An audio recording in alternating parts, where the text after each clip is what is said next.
You wake up before your alarm again, not because you're excited, because your body has learned to dread the sound before it even happens. You lie there for 4 seconds, just four, doing the math you do every morning. Emails, commute, that meeting you didn't prep for, the version of you that exists only between 9 and 6, who smiles at people you don't like, and says it sounds good to things that don't sound good at all. And somewhere in those 4 seconds, a thought arrives that you've learned to shove down fast. What if I just stopped? This is the story of what actually happens when you do. Not the Instagram version. Not the I quit my job and sip coconuts on a beach version. The real one. The one nobody puts in a highlight reel. Because escaping the race isn't a finish line. It's a door. And most people are terrified of what's on the other side of it. Part 1. Let's rewind. Before you can understand escaping it, you have to understand how you got in it. Nobody hands you a contract. It happens quietly. A grade. A gold star. You're so ahead of your classmates. A LinkedIn notification that makes your stomach drop. Someone you graduated with just got promoted, and you didn't. You start measuring your life in comparisons. Am I ahead? Am I behind? Am I keeping up? The race has no finish line.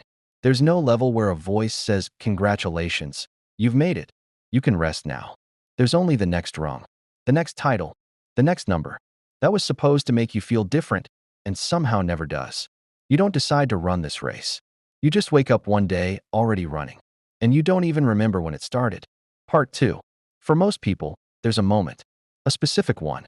Maybe it's small. You're sitting in a meeting, watching a colleague talk with real passion about a spreadsheet. And you think, when did I stop caring even a little? Maybe it's bigger. A health scare. A funeral. Someone close to you who worked 40 years for a retirement they never got to enjoy. Whatever it is, it cracks something open. Just slightly. And through that crack, you see it for the first time. The race isn't a law of nature. It's a system. And systems can be left. This is usually the scariest moment, not the most freeing one. Because as long as you're inside the race, you at least know the rules. Outside the race, there are no rules. No scoreboard. No one clapping when you do the right thing. And that terrifies people more than the race itself ever did. Part 3. So say you do it. Say you actually step out.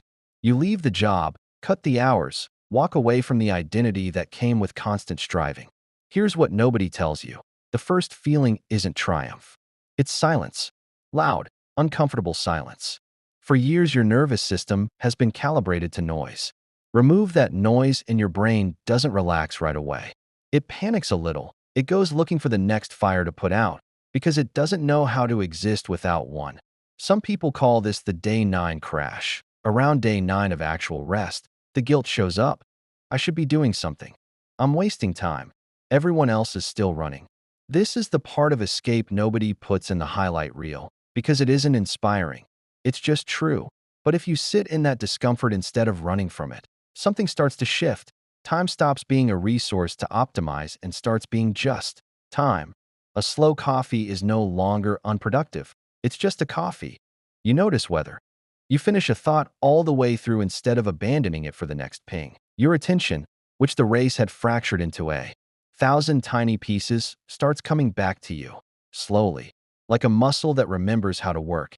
And somewhere in that quiet, a strange thing happens. You start hearing your own voice again. Not the voice that says, "Keep up." A different one, quieter. Yours. Part 4. Let's be honest, though, because this isn't a fairy tale. Escaping the race doesn't mean you never feel the pull again. Bills still exist. Comparison still creeps in when you scroll past someone's promotion post. Some days the old voice comes back, hissing that you're falling behind. Some people, after tasting this quiet, actually run back to the race. That doesn't mean they failed. It means the race is a powerful current. The people who stay out are the ones who learn to notice the pull and choose again anyway, every single day. So what does it actually feel like to escape the race? It's not the mountaintop. It's not the coconut.